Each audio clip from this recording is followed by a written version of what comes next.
Welcome back to Change Ed. Changed. I am your host, Andrew Kuhn from Montgomery County Intermediate Unit, and here with me is... Riding Andrew's coattails, this is Tony Marabito from IU21. That's right. I'm so glad you're here, Tony. It's great to be here. Change Ed is a podcast dedicated to education and all that's happening in education, a place where we can have real conversations and help inspire one another, meaning all of us in this educational world, to embrace all that's happening and find a place to be heard.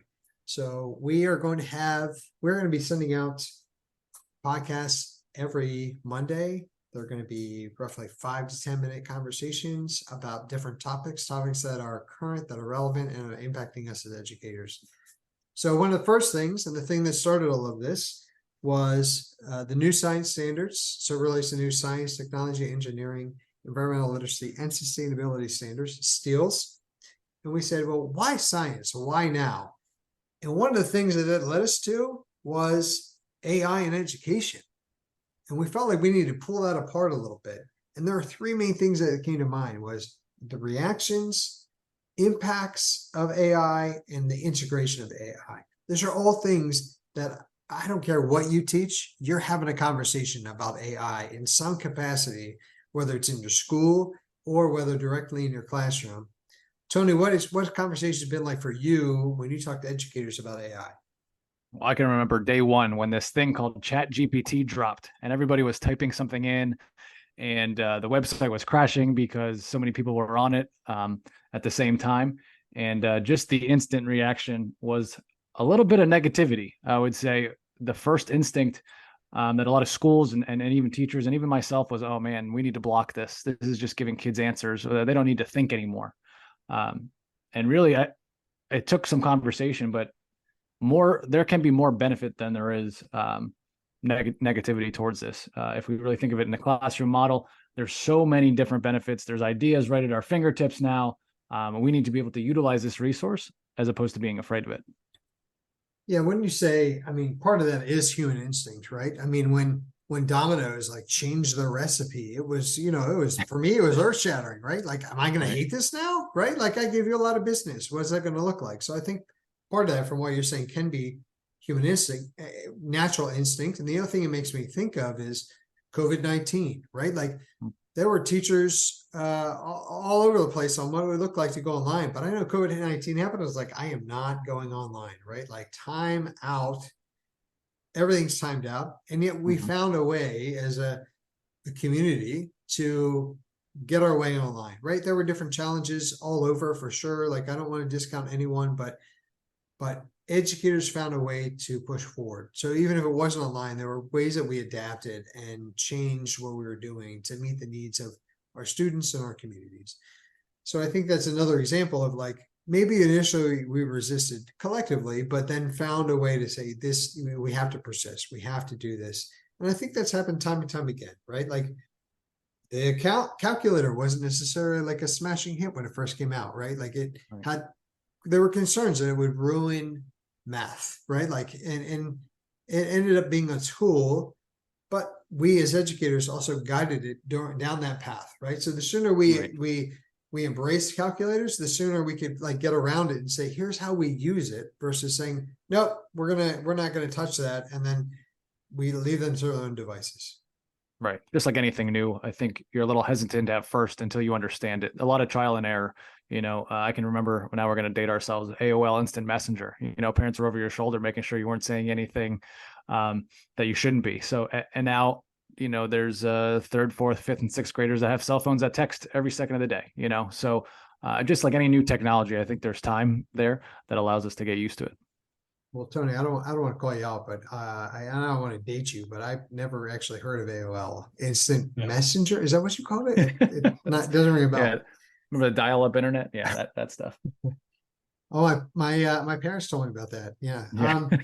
So, the next thing that this makes me think of, and this is a broad conversation about AI, because we could dive deep and have way longer than a 5 to 10 minute conversation about any parts of this. So we know we're hitting the surface.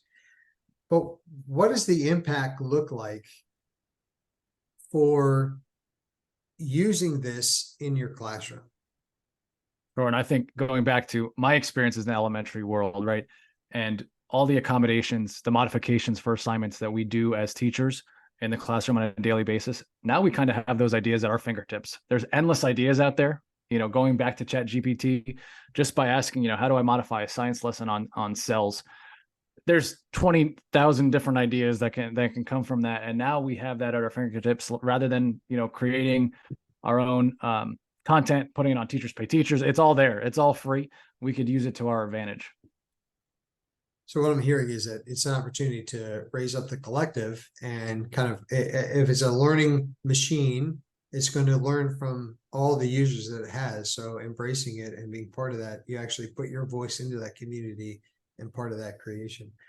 And I would say, the impacts of not using it are actually really significant, maybe less significant for us. Well, obviously you said you were older from that AOL comment, but for us, it's less significant. So I think the important thing people need to hear is that AI won't take your job.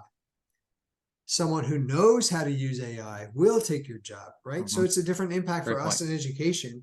But you talked about the business world in our last episode, and it's super significant for them. They're being impacted by it right now, but the people who would be impacted by us most significantly is our students. So if we're not preparing them and equipping them, whatever that might look like, that's going to be their world. They're the ones who will lose jobs. So if we resist too much for too long, it will have lifelong impacts on our students that it may not have on us. And that kind of leads me to this integration piece. I think it's important for us as educators, as we've historically done, to be a model leader and learner in the classroom. It's okay to admit that you don't know everything, right? That was kind of a former mindset of being, kind of the person with all the answers, and instead kind of being this guide on the side, or being like almost like a tour guide, that as questions come up, you can kind of answer them, right? We're on a scavenger hunt. So being able to admit that you don't know it all, but also kind of this idea of like fail forward, right? Like show what does failing look like? Not that you failed, but you're failing, or you're at least trying. I mean, you're making this effort, and hey, that didn't work, right? We're going to do something different, and to be able to adjust and pivot. And I think also allows you a little bit more flexibility during the year versus feeling stuck. Like, we did this, so we're going to keep doing it, even though I know it's not working. What's your perspective on integration? Yeah, I think we need to integrate, or we're going to fall behind. I think this is almost like the beginnings of the internet, back to AOL when you had to dial up. It started out very small and it got very big very fast. And I think that's kind of where we are with AI. It's being developed. There's a great resource out there called futurepedia.io. Every day there's AI that drops out there, free, paid for. But our students are going to be using it, and it's not going away anytime soon. So I think it would be a benefit if we could tie some of that into our teaching. Not saying that we need to use it on a daily basis or anything like that, but let's take advantage of those tools. Let's take a look and choose something that our students might think is fun, is cool. That might be outside the normal realm that AI allows us to do.